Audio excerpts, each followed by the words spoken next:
अस्सलाम वालेकुम। तो अब हम बात करते हैं, अपना जो नेक्स्ट टॉपिक है वो है जी हमारे पास सर्कुलर मोशन का, और इसी के अंदर हम बात करेंगे सेंट्रीपिटल फोर्स की। सर्कुलर मोशन बहुत ही आसान है।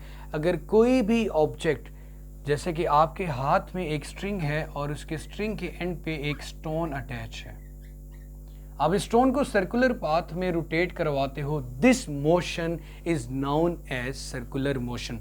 The motion of a body, the motion of a body along a circular path is known as circular motion. The motion of a body along a circular path is known as circular motion. इसको हम circular motion का नाम देते हैं। अब मेरा बेटा, इसके बाद जो मजेदार बात है इसी से रिलेट करती है, वो है जी सेंट्रीपिटल फोर्स।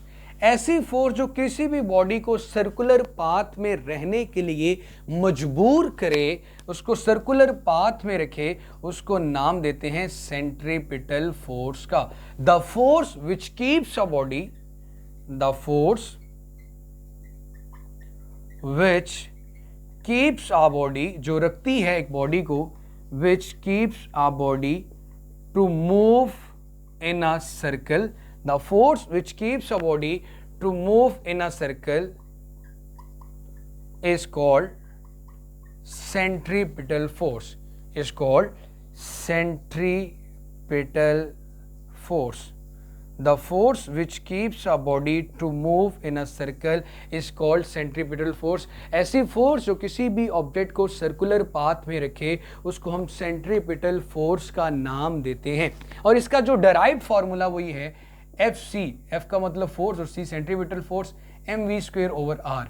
m वो ऑब्जेक्ट जिसका मैस m है, v जिस वेलोसिटी से ये सर्कुलर पाथ में मूव कर रहा है, और सेंटर से लेकर सर्कल तक के जो डिस्टेंस, उसको हम आर का नाम देते हैं। अब मेरा बेटा,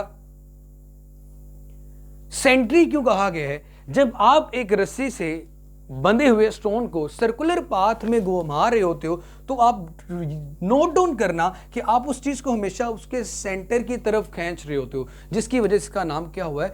सेंट्रीपिटल फोर्स। अब नेचर में इसकी सबसे बेस्ट एग्जांपल है कि मून, अर्थ की जो ग्रेविटेशनल फोर्स होती है ना, हालांकि मून पे भी एक्ट करती है, अर्थ की ग्रेविटेशनल फोर्स वो मून को हमेशा सर्कुलर पाथ में रखती है। हालांकि जब भी कोई ऑब्जेक्ट मूव करता है स्ट्रेट लाइन में जाता है, लेकिन इसको जब सेंटर की तरफ जाती है तो ये कर्व में आ जाता है, फिर सेंटर की तरफ गया तो कर्व में आ गया, फिर सेंटर की तरफ गया तो कर्व में आ गया, स्ट्रेट जाने की कोशिश करता है, इसको ये फोर्स कर्व में ले आती है। अगर इस सारी कर्व्स को जब आपस में मिलाया जाता है तो आपके पास एक सर्कुलर पाथ बन जाता है। अब इसकी डेरिवेशन, ये फार्मूला डेराइव कैसे किया गया, आप फर्स्ट ईयर में आके सेंट्रीपिटल एक्सेलरेशन का फार्मूला पढ़ेंगे।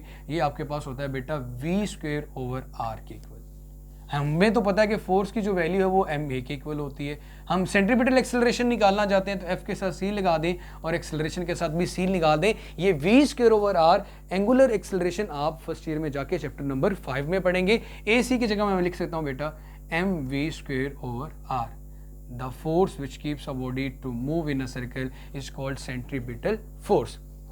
अब ये तो थी सेंट्रीपिटल फोर्स जो ऑब्जेक्ट को सर्कुलर पाथ में रखती है। इन केस अगर सर्कुलर पाथ में घुमाते घुमाते घुमाते अचानक से आपके हाथ से वो रस्सी छूट जाती है, तो ऑब्जेक्ट फिर सर्कुलर पाथ में नहीं बल्कि बिल्कुल उसके ऑपोजिट स्ट्रेट पाथ में मूव करता हुआ स्टोन आपके हाथ से छूटेगा, बिल्कुल स्ट्रेट लाइन में जाएगा। तो फिर इसे मैं कह सकता हूं the reaction of centripetal force, the reaction of centripetal force, इसको बेटा हम नाम देते हैं सेंट्रीफ्यूगल फोर्स का, जिसकी वजह से ऑब्जेक्ट सर्कुलर नहीं बल्कि स्ट्रेट पाथ में मूव करता है, इसको हम सेंट्रीफ्यूगल फोर्स का नाम देते हैं। तो ये था मेरा बेटा हमारे पास circular motion, centripetal and centrifugal force का टॉपिक। इंशाल्लाह इसके नेक्स्ट वाले लेक्चर में हम एप्लीकेशंस ऑफ सेंट्रीपिटल फोर्स की पढ़ेंगे, कहां कहां पे जिंदगी में इसका ये इस्तेमाल हो रहा है।